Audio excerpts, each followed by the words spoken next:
आर्य, शक, कुषाण और हूण, यूनानी और ईरानियन और अन्य यूरेशिया से आई हुई सब प्रजातियां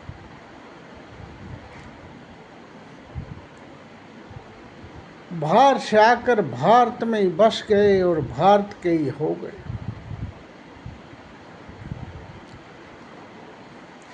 मुस्लिम लुटेरों को छोड़कर मुगल भी बाहर से आए और भारत में ही आकर बस गए और जो कुछ खड़ा किया, जो कुछ उन्होंने बनाया वो सब भारत में बनाया और आज भी भारत के पास ही।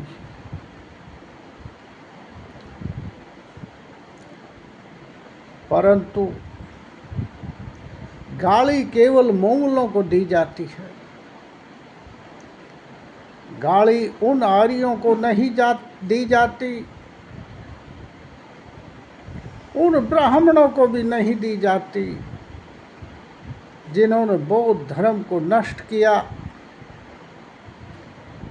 और बौद्ध स्थलों पर कब्जा किया।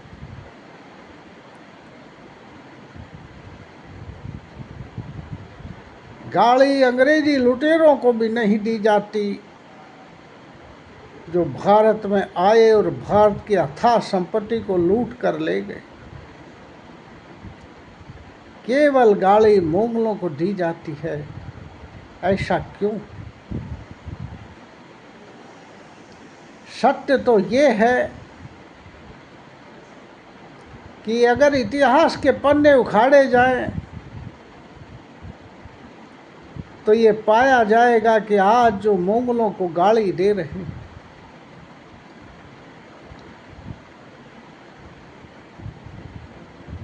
आज जो बाबर से लेकर अंतिम मुगल बादशाह तक को गाली दे रहे हैं, वो कभी मुगलों के साथ बैठकर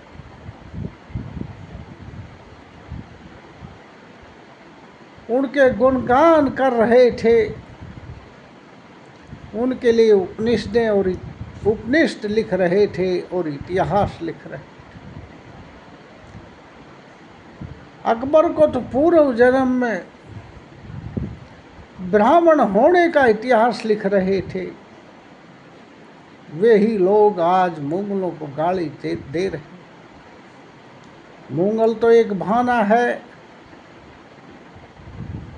केवल मुस्लिम को टारगेट करना है ताकि हिंदू भी जो अज्ञानी है और अपने इतिहास को नहीं जानता, यहाँ का मूल निवासी है, वो बहकाव में आता रहे और हिंदू मुसलमान के नाम से लड़ता रहे। और जिन लोगों ने बौद्धों को ख़त्म किया, जिन्होंने इस देश की मूल संस्कृति को नष्ट भ्रष्ट करने की कोशिश की, उनके पूजा स्थलों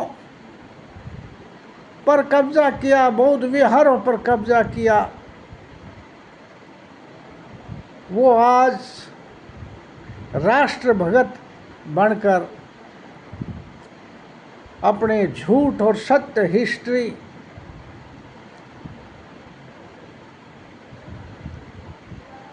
का पर्दाफाश न हो जाए, इसके डर से लोगों को बहका रहे हैं। क्योंकि 85% लोग धीरे धीरे ये जानने लगे हैं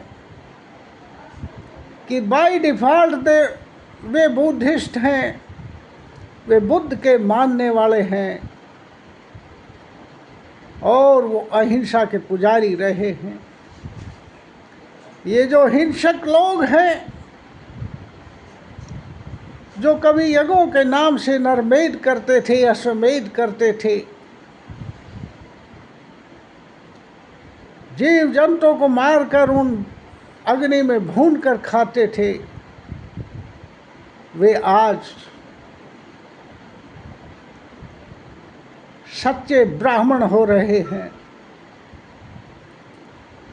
और इस देश के मुख्य संरक्षक बन रहे।